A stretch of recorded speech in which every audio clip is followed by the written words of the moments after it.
Welcome to your tutorial for setting up your IngramSpark account. So the first thing you're going to do is go to IngramSpark.com. Despite the fact that lots of people like to say IngramSparks, it is actually IngramSpark without an S. So when you're going to the URL, just IngramSpark.com.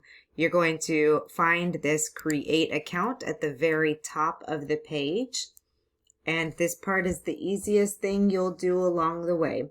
And once you're going to put in all your personal information, your email, I'm not a robot, and then decide, obviously you have to agree to the privacy policy and terms. And then it's up to you if you want to receive promotion emails from IngramSpark. I would suggest you click yes, because they tend to send out great content, upcoming things going on, anything like that. It's another, however, if you're getting a lot of publishing things from a lot of different places, or you're not interested in learning about their updates and things like that, then don't do that right there. Okay. Should you realize when you get to this point, oops, I already have an account, then just go click on that and it'll take you back to your other account. So we're going to go back to create account.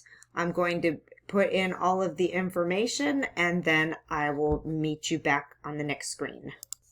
Okay, the next thing you'll receive is you'll go to this screen that says an account activation link has been sent to your email, and click the link in email to verify your account. So first go to your email and do that, and then you can come back and pick up from there.